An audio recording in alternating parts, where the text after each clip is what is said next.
가장 근본적이고 치명적인 문제는 바로 초저출생으로 인한 인구 위기라고 할 수 있습니다. 급격한 인구 감소가 경제와 안보를 비롯해서 우리 사회 전반에 매우 큰 악영향을 끼치고 있습니다. 급기야는 대한민국의 이 존망까지 걱정해야 하는 상황을 맞이하게 됐습니다. 우리나라 저출생 문제 세계에서 가장 심각한 수준입니다. 정부가 오늘 인구 국가 비상사태를 선언하고 출산과 육아 대책들을 내놓았습니다. 어떤 것들인지 이희령 기자가 설명해 드립니다. 특히 0-4세 인구가 북한 인구보다 적은 것은 해방 이후 최초입니다.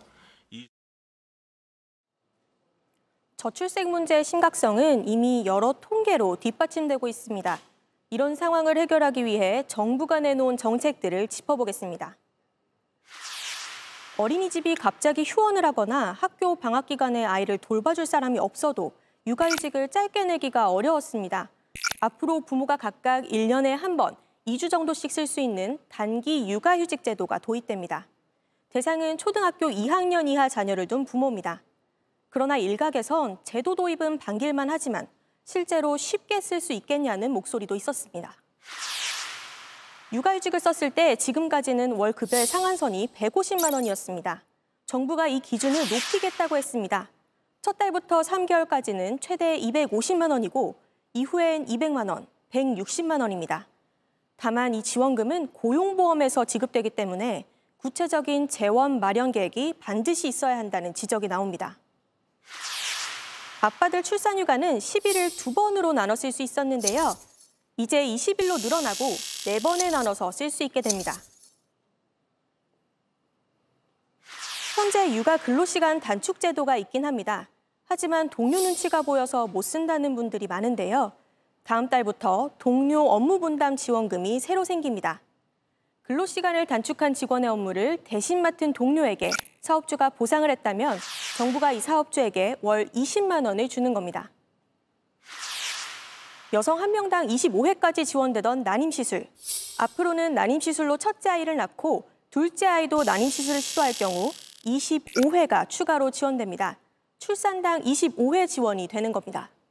난임휴가도 3일에서 6일로 확대됩니다. JTBC 이희령입니다.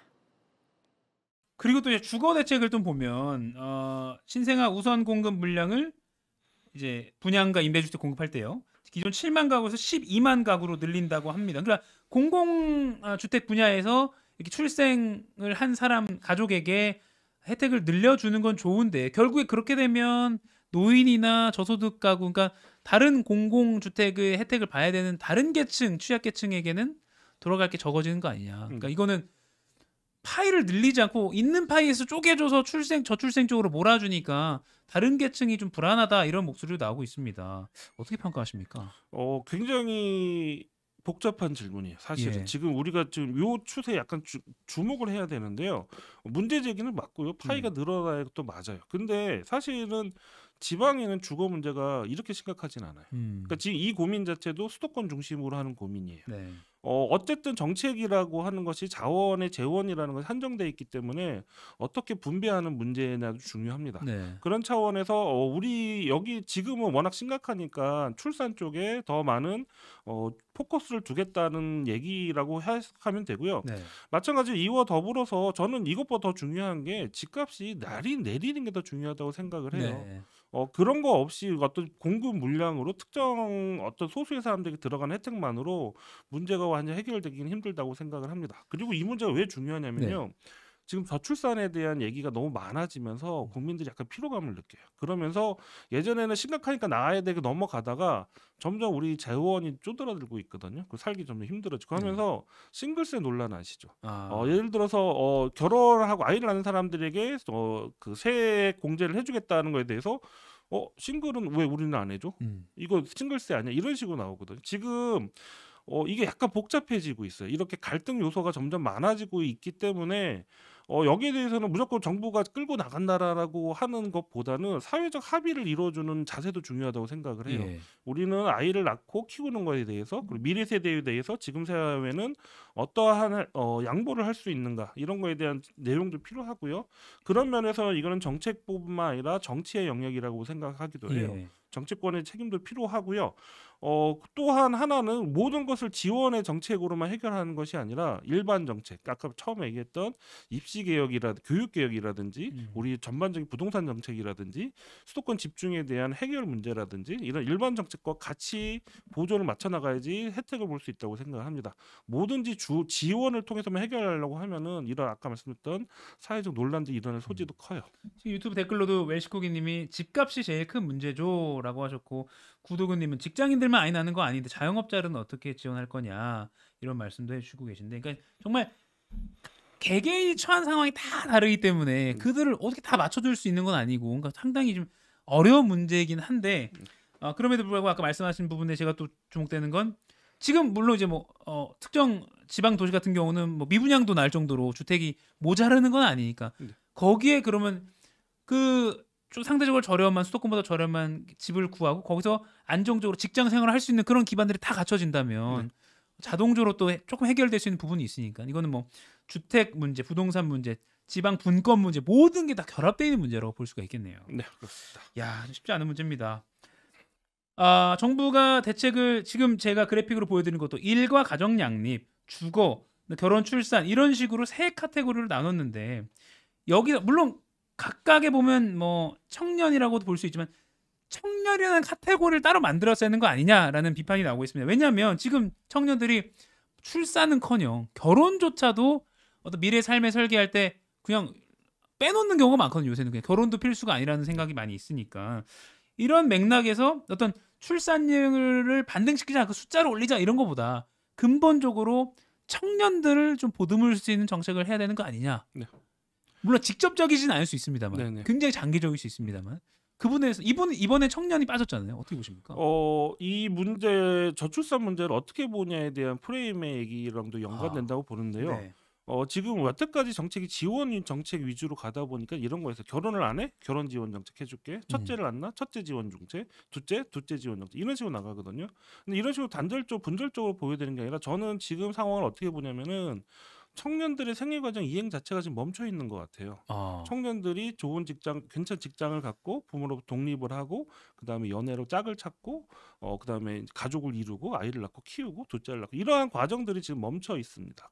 그러한 논의를 끌고 오는 게 지난 4차 기본계획, 3차 기본계획, 4차 기본계획이 이런 게 좀 반영되고 있었거든요. 네. 그러니까 우리나라 지금 저출산 정책은 계속 확장되는 측면으로 가고 있었는데 이번 지금 정책은 정부에서 굉장히 뭐 절박함을 좀 묻어놔요. 워낙 심각해서 지금은 뭔가 저지를 해야 되겠다는 생각 때문에 핵심적인 내용들을 뽑아가지고 여기 자기 책임지고 쥐고 가겠다. 우리는 이 문제만큼 책임지고 가겠다.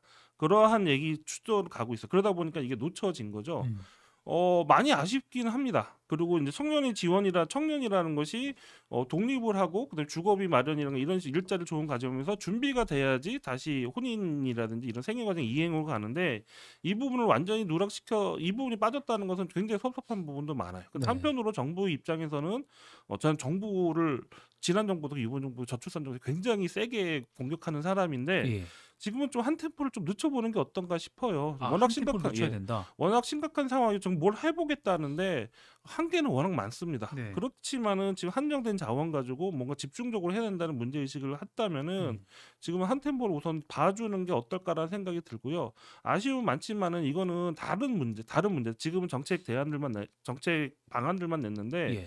그 다음에 해야 할 일이 많아요. 예를 들면 지금 부처를 만들겠다고 했잖아요. 네. 그러면은 지금 저출산고령사회위원회는 어떻게 할 것인가? 그리고 다른 부처, 이 부처에만 책임을 떠넘기는 것이 아니라 뭐 국토부라든지 교육부라든지 이런 다른 일반 부처의 사업들은 어떻게 영향을 미칠 것인가, 시민사회는 어떻게 참여를 할 것인가, 그리고 어떤 정책 단위로 풀 수 없는 구조적인 문제, 아까 말씀하셨던 수도권 집중 문제라든가 뭐 교육 개혁의 문제라든가 아니면 일을 나눈 세대 간에 나누는 문제라든가 산업 구조적 문제라든가 이런 문제들은 어떻게 풀 거, 더 큰 차원의 거버넌스는 어떻게 풀 것인가에 대해서도 고민을 해봐야 돼요. 제가 한 템포를 쉬자는 거는 봐주자가 좋게 넘어가자는 게 아니라 우선 정부에서 이렇게 약속을 했으면은 우리는 여긴 지켜보겠다. 그래서 약간 문제가 있으면은 뭐 비판을 할 소지는 분명히 있을 거예요. 하지만 그 다음 단계들도 제대로 준비하고 하게끔 좀 감시, 비판의 눈빛으로 봐야 되는 거고, 저출산 정책은 몇 가지 정책으로 저출산 현상은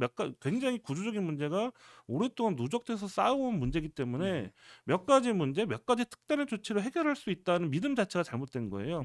그리고 우리는 이러한 구조를 만드는데 개개인은 다 참여를 했어요. 사교육 경쟁이라든지 아파트값이라든지 일자리라든지 우리 시민사회가 같이 나눠야 될 몫도 있는 거예요. 네. 이런 것들 구조적인 문제와 시민사회 참여들을 어떻게 풀 것인가, 여기서 다음 단계를 봐야 될 게 많다고 생각을 해요. 지금 이게 끝이 아니라 저출산 고령사회 기법도 바꿔야 되고요, 조직도 개편해야 되고요, 그다음에 큰 구조적 차원의 거버넌스 준비를 해야 됩니다.